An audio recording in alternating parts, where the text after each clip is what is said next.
Liquid solution lecture number 14। तो 13th lecture में हमने एक छोटा सा फॉर्मूला डिराइव किया था, delta TB is equal to KB multiplied by molarity, that is elevation of boiling point for non electrolytes. उसमें कुछ न्यूमेरिकल्स आपको डिस्कस करने पड़ेंगे। इनफैक्ट एक न्यूमेरिकल खाली इसका डिस्कस यहां पे हमें करना है। तो चलिए सीआरक्यू में क्वेश्चन नंबर 9 को सॉल्व करते हैं। It's an example of question of elevation of boiling point. The question says, पहले question number 9, the question says calculate boiling point of a solution formed when 1 gram of non-electrolyte molecular mass आपको दिया 100 is dissolved in 156 gram of benzene. Kb for benzene आपको दिया हुआ है। We have the boiling point of benzene is also 81 degree centigrade, ये भी दिया हुआ है। सोचो, आपको बेंजीन का बॉइलिंग पॉइंट दिया हुआ है और आपको सॉल्यूशन का बॉइलिंग पॉइंट कैलकुलेट करना है। थोड़ा सा मैं आपको रिकॉल करा दूं, 11th क्लास में हमने पढ़ा था कि अगर मामला टेम्परेचर के डिफरेंस का है, अगर मामला टेम्परेचर के डिफरेंस का है, तो उसमें जो इंफॉर्मेशन, जो वैल्यू सेंटीग्रेड स्केल का होता है वही केल्विन स्केल का होता है ना। अगर टेम्परेचर कहीं पे 1 डिग्री बढ़ गया, इसका मतलब टेम्परेचर 1 केल्विन बढ़ेगा। अगर टेम्परेचर 1 डिग्री कम हो गया, इसका मतलब टेम्परेचर 1 केल्विन कम हो जाएगा। इस सवाल में देखिए, इस सवाल में सोचने का तरीका क्या होगा, हमारा थॉट प्रोसेस यहां पर क्या होना चाहिए, उसकी थोड़ी सी बात कर लेते हैं। आपको बेंजीन का बॉइलिंग पॉइंट दिया हुआ है। जब हम उसमें सॉल्यूट ऐड करेंगे, बॉइलिंग पॉइंट में एलिवेशन होगा और आपको सॉल्यूशन का फाइनल बॉइलिंग पॉइंट कैलकुलेट करना है। मतलब आपको बेंजीन के बॉइलिंग पॉइंट में डेल्टा टीबी ऐड करना है। ऑब्वियस सी बात है, एलिवेशन कैलकुलेट करके अगर उसको इनिशियल बॉइलिंग पॉइंट में ऐड करेंगे तो सॉल्यूशन का बॉइलिंग पॉइंट कैलकुलेट करना पॉसिबल हो जाएगा। ऐसे ही कुछ करते हैं। तो हमारा पहला टास्क है, we have to calculate delta TB. उसके बाद उसको हमें बॉइलिंग पॉइंट ऑफ बेंजीन में ऐड करना है, तब जाके हमारा फाइनल आंसर कैलकुलेट हो पाएगा। तो चलिए भाई शुरुआत करते हैं, देखते हैं क्या रिजल्ट आता है। चलो पहले पूरा डेटा कलेक्शन कर लें। जैसे अगर देखें इस न्यूमेरिकल में जो आपका सॉल्यूट का मास है W2 इज इक्वल टू 1 ग्राम। हाँ जी, जो सॉल्यूट का मास यहां पे है दिस इक्वल्स टू 1 ग्राम। जहां तक सॉल्वेंट के मास का सवाल है, solvent mass is equal to 156 gram. ठीक है भाई, सॉल्वेंट यहां पे बेंजीन है जिसका मास 156 ग्राम है। जो सॉल्यूट का मोलर मास M2 है दिस इक्वल्स टू 100। आपको यहां पे सॉल्वेंट का केबी दिया हुआ है, this KB is equal to 2.54। और आपका टास्क यहां पे टीबी कैलकुलेट करना है। TB is to be calculated. और जहां तक सवाल है टी नॉट का, टी नॉट आपको सेंटीग्रेड स्केल में दिया है 81 डिग्री सेंटीग्रेड। और ये सी बात है, आप यहां पे टीबी तभी कैलकुलेट कर पाएंगे जब आपके पास डेल्टा टीबी प्रेजेंट होगा। तो हमारा थॉट प्रोसेस, हमें डेल्टा टीबी कैलकुलेट करना है, उसको टी नॉट में ऐड करेंगे तो टीबी कैलकुलेट करना पॉसिबल हो जाएगा। तो चलिए बात करते हैं। Just calculate delta TB. This delta TB is equal to, formula थोड़ा सा याद करना पड़ेगा, KB multiplied by molarity. This is equal to, सोचो केबी इंटू मोलैरिटी का मतलब क्या होता है, N2 बाय W1 ना। चूंकि यहां पे W1 ग्राम्स में है तो मल्टीप्लाइड बाय 1000 भी करना पड़ेगा according to concepts. This equals to, अब आपको वैल्यूज पुट करनी है। केबी का मतलब यहां पे 2.54। Okay, KB is equal to 2.54 multiplied by, जहां तक N2 का सवाल है, N2 का मतलब सॉल्यूट का मास अपॉन मोलर मास हो जाएगा। तो जब सॉल्यूट का मास है वो 1 ग्राम है, मोलर मास कितना 100, ये N2 की value multiplied by 1000 upon W1। और जहां तक W1 का सवाल है, this equals to 156 gram.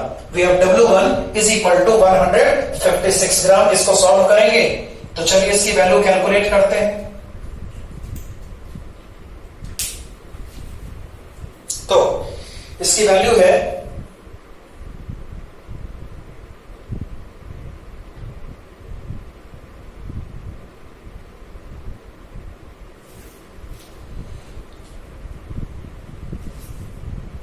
the value is 0.16. The delta TB is equal to 0.16. देखो अब ये टेम्परेचर का डिफरेंस है, ये या तो केल्विन स्केल पे हो सकता है या फिर सेंटीग्रेड स्केल पे हो सकता है। दोनों केस में दोनों स्केल में इसका डेटा सेम आएगा, दैट विल बी 0.16। अब सोचो, अगर आपको यहां पे टीबी कैलकुलेट करना है तो कैसे कैलकुलेट करेंगे? सॉल्वेंट का जो बॉइलिंग पॉइंट है this is 81 degree centigrade plus, उसमें डेल्टा टीबी ऐड करना पड़ेगा 0.16। This is equal to possible है 81.16 degree centigrade. This is final answer. Please copy.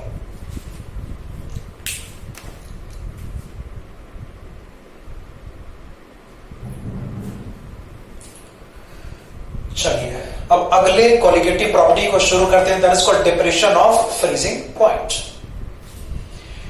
जाहिर सी बात है, डिप्रेशन ऑफ फ्रीजिंग पॉइंट को स्टार्ट करने से पहले आपको फ्रीजिंग पॉइंट का डेफिनेशन, फ्रीजिंग पॉइंट को समझना पड़ेगा। डेफिनेशन यहां पे हमने बोर्ड पे लिखा हुआ है, पहले डेफिनेशन को थोड़ा सा रिकॉल करते हैं। देखिए, the temperature at which the solid और liquid form of a substance को exist is called the freezing point of substance. वैसा टेम्परेचर जहां पे किसी भी सब्सटेंस का सॉलिड और लिक्विड फॉर्म को एग्जिस्ट करता है, उस टेम्परेचर को हमेशा गिवन सब्सटेंस का फ्रीजिंग पॉइंट कहते हैं। इसका मतलब है, देखो, को एग्जिस्ट करने का मतलब क्या? आपस में इक्विलिब्रियम। जैसे एक एग्जांपल लेते हैं, नॉर्मल कंडीशन में वाटर का फ्रीजिंग पॉइंट 0 डिग्री सेंटीग्रेड होता है। इसका मतलब है कि 0 डिग्री सेंटीग्रेड पे वाटर और आइस दोनों एक साथ को एग्जिस्ट करेंगे। को एग्जिस्ट करने का मतलब दोनों एक दूसरे से इक्विलिब्रियम में होंगे। इसको ऐसे समझो, देखो, 0 डिग्री सेंटीग्रेड वाटर का फ्रीजिंग पॉइंट और आइस का मेल्टिंग पॉइंट है ना, मतलब 0 डिग्री सेंटीग्रेड पे आइस मेल्ट होगा, वाटर फ्रीज होगा। अगर मैं थोड़ा सा रफ में बात करूं, इसको नोट मत करना, यहां देखो, जैसे मान लो एक क्लोज वेसल मैंने दिया हुआ है, जहां पे हमने वाटर लिया और हमने इसमें आइस भी डाल दिया। वाटर आइस दोनों हमारे पास है इस वेसल में। The temperature is taken as 0 degree centigrade. इसका मतलब है इस टेम्परेचर पे आइस मेल्ट होगा, वाटर फ्रीज होगा।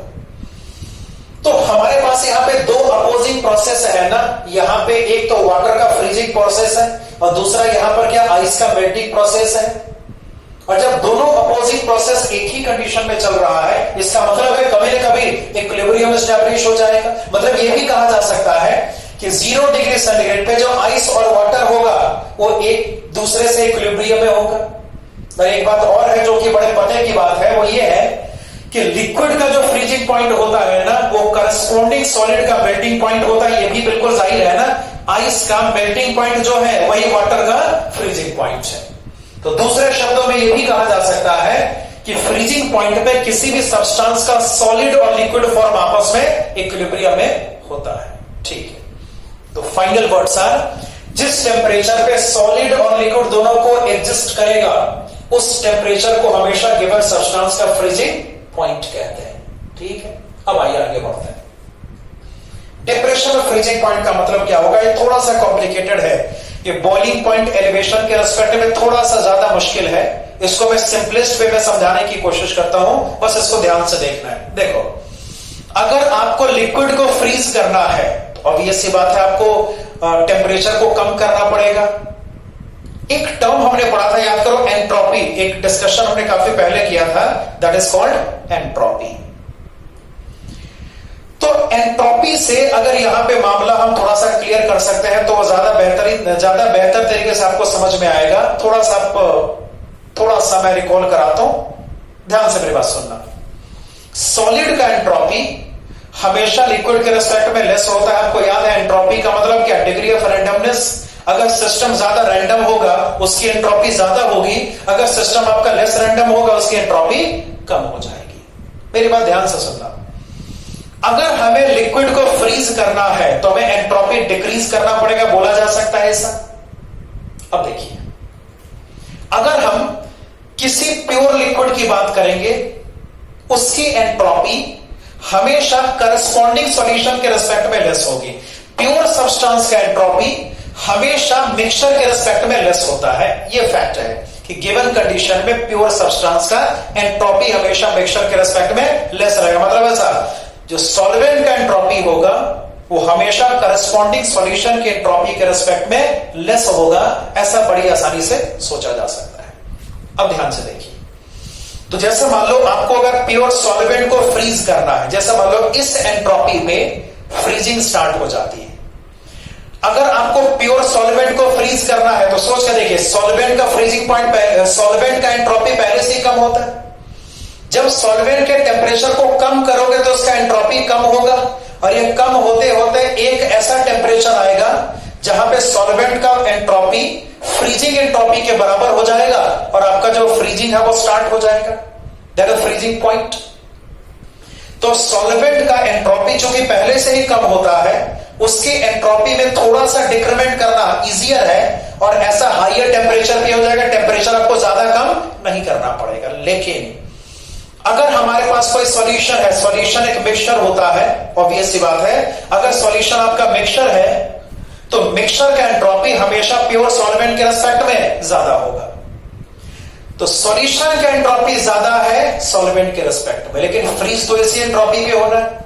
तो अगर आपको सॉल्यूशन को फ्रीज करना है, ऑब्वियस सी बात है सॉल्यूशन के टेम्परेचर को डिक्रीज करना पड़ेगा ना, चूंकि सॉल्यूशन का एंट्रोपी इस एंट्रोपी के रेस्पेक्ट में काफी ज्यादा है, तो अगर आप यहां पे एंट्रोपी कम करेंगे तो टेम्परेचर में आपको ज्यादा डिक्रीमेंट करना पड़ेगा, तब जाके एक ऐसा टेम्परेचर आएगा जहां पे सॉल्यूशन का फ्रीज होना पॉसिबल हो जाएगा। मतलब ये कहा जा सकता है कि चूंकि सॉल्वेंट का एंट्रोपी पहले से ही कम है, उसको और कम करके फ्रीज करना इजियर टास्क है, और ऐसा करने के लिए टेम्परेचर को ज्यादा कम नहीं करना पड़ेगा। लेकिन अगर मामला किसी सॉल्यूशन का आता है, उसकी एंट्रोपी पहले से हाई है ना, उस हाई एंट्रोपी को कम करके फ्रीजिंग एंट्रोपी के बराबर करने का मतलब है आपको टेम्परेचर को कुछ ज्यादा ही कम करना पड़ेगा। मतलब ये कहा जा सकता है कि सॉल्वेंट के रेस्पेक्ट में जो सॉल्यूशन होगा वो और कम टेम्परेचर पे फ्रीज होगा ना, तो फ्रीजिंग पॉइंट सॉल्यूशन का सॉल्वेंट के रेस्पेक्ट में कम होता है। This is the definition of freezing point. तो फाइनल वर्ड्स आर कि जब हम सॉल्वेंट लेते हैं और उसको किसी सॉल्यूशन में कन्वर्ट करते हैं ना, तो ऐसा करने से फ्रीजिंग पॉइंट में डिक्रीमेंट हो जाता है। तो जब फ्रीजिंग पॉइंट में डिक्रीमेंट हो जाता है, that is for definition of freezing point. अब इस सब बातों को हम डिराइव करेंगे, मैथमेटिकली डील करेंगे। चलिए इसकी शुरुआत करते हैं, इसको ध्यान से देखना है। देखिए, जैसे मान लो ऐसे सोचते हैं, हमने एक फॉर्मूला डिस्कस किया था, delta G is equal to, याद करो, delta H minus T into delta X. आपको याद है जब इक्विलिब्रियम एस्टैब्लिश होता है, see what happens at equilibrium, जब इक्विलिब्रियम एस्टैब्लिश होता है तो हमने डिस्कस किया था कि जो आपका डेल्टा जी होगा this must be equal to zero.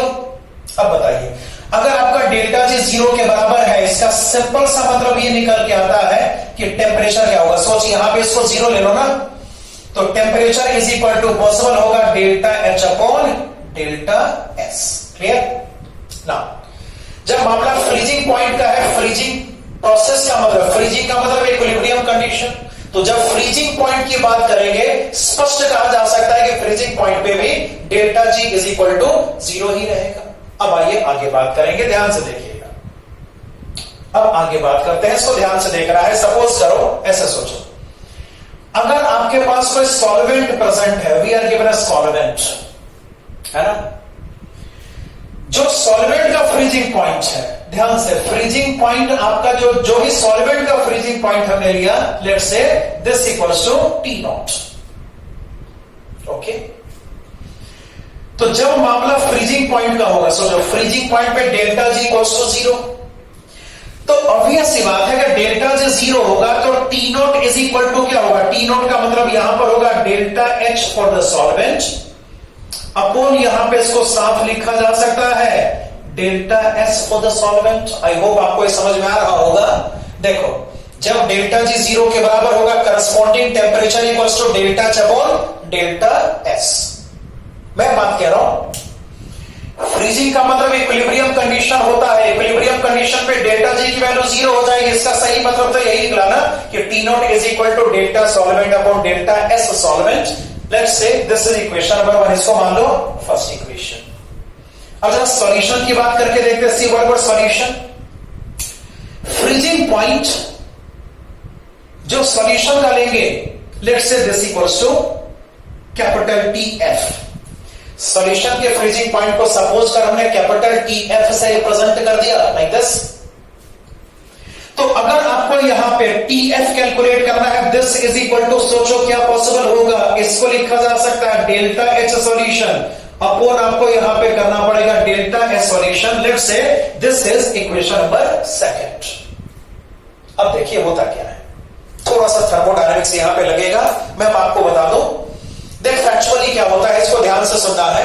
Factually ये होता है enthalpy is not a sensitive property. मतलब ऐसा कि अगर हमने कोई सॉल्वेंट लिया है, उसमें थोड़ा सा सॉल्यूट ऐड करके हमने सॉल्यूशन में इसका कन्वर्जन कर दिया, उससे एंथैल्पी को ज्यादा फर्क नहीं पड़ेगा। लेकिन एंट्रोपी हाईली सेंसिटिव होता है। जैसे ही हम सॉल्वेंट से सॉल्यूशन में कन्वर्जन करेंगे, एंट्रोपी में काफी ज्यादा चेंज आ जाएगा।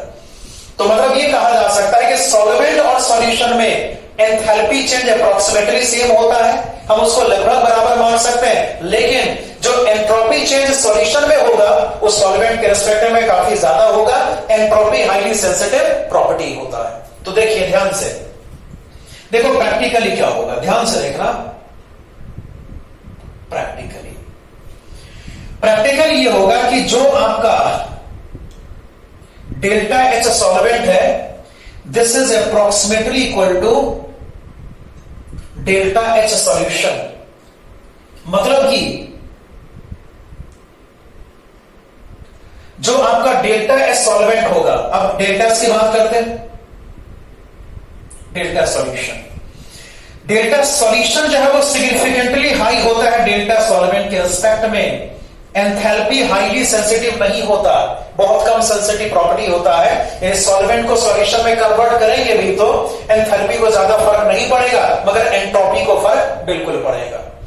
तो significantly entropy of the solution higher होता है with respect to the solvent. Okay, अब जरा सोचिए, अगर ऐसा है तो आगे क्या हो सकता है। लेट्स से अगर ऐसा है तो आगे फिर क्या हो सकता है, उसकी बात करते हैं। सोचो, अगर इक्वेशन नंबर 1 और 2 को रिकॉल करके देखो, सोचो क्या होगा। डिनोमिनेटर यहां पे सेम है, मगर यहां पे डिनोमिनेटर हाइयर है ना भाई, ध्यान से देख।